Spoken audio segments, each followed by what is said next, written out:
So up north you go, and then all of a sudden, was it Cleveland where you were doing? No, I went to University of Michigan in Ann Arbor. For TV. Yeah. Oh, for TV. Well, I went to graduate school and I was studying culture. Right. So when I was at OU, I studied Spanish language and Latin American studies. Then I went to graduate school in anthropology and linguistics. And it was during that time that I realized that I was spending more time thinking about what I was going to cook for my friends than what I was supposed to be studying. And though I loved the cultural studies, I finally decided that I needed to explore more my passion for food. And I'd started a small catering business. I started teaching cooking classes. I started writing a bit about food. And I realized that I could put together my interest in culture with my interest in food.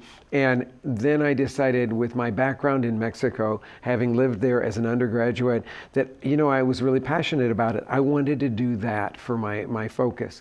And lo and behold, a friend of mine, it's just 45 minutes from Ann Arbor, Michigan to Toledo, Ohio. A friend of mine in Toledo called me up and said, the public television station here is looking for somebody to host a television show on Mexican cooking. It was an all-in-studio thing, and I thought it sounded like a good opportunity for me. I went down and talked to the people, auditioned for the thing, and I got it, which launched me into television. I had done so much teaching of cooking, that I really had a fluency with that. That's so a performance. It's a performance. I translated all that into the television stuff, had a great run with that. We did 26 shows. They were picked up all over the country. And I said, okay, that's enough of that. I decided I really wanted to learn about Mexico.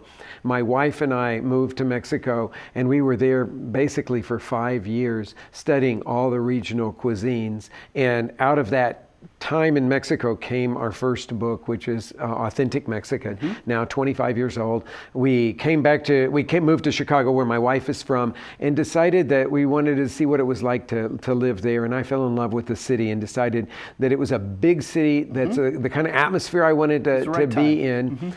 And I didn't want to make my whole life just being a food writer. I didn't think I could do it.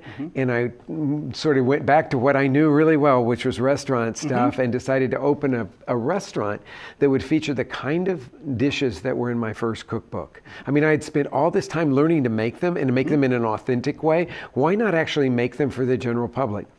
So we opened in '87, and kind of the rest is history, because that really took off like a rocket. Yeah, that was like the seismic moment where the earth shook and it was born.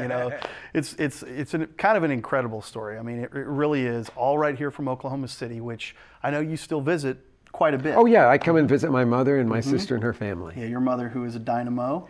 She is. Yeah, she just turned 86. I said 85 earlier today, but she corrected me. No, she's 86 There's not very now. many women. Now listen, this is an 86-year-old woman that just got an iPhone so that she could text me, her daughter, her grandkids, all that, because she realized that that's all we do is text each other, and funny. she didn't want to be left out, so she got an iPhone. When you told the story about her making that cake and that you were concerned that it wouldn't come out, I thought to myself, do you know your mother?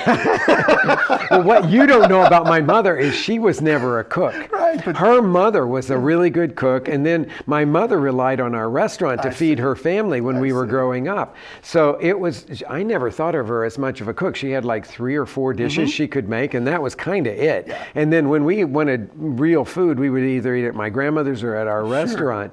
Sure. And so then it wasn't until really she retired from the restaurant. So she was 65 when she retired from the restaurant, and she kind of took up cooking, and now she really does cook. I mean, she's getting older now, so she's probably not delving into it as much as she did a few years ago, but hey, she just got an iPhone. That's all she needed, was to retire, because that was the thing when I first met her, was her golf. She never picked up a golf club, and then at age 50, I guess it was. It was 50 years old. She took up golf, and then she became state champion. I mean, this woman, whatever she tackles, she's going to do well. So let's see, guy. Yeah. I don't know. I'm not sure what that's trying to say. There's something there. I'm not sure.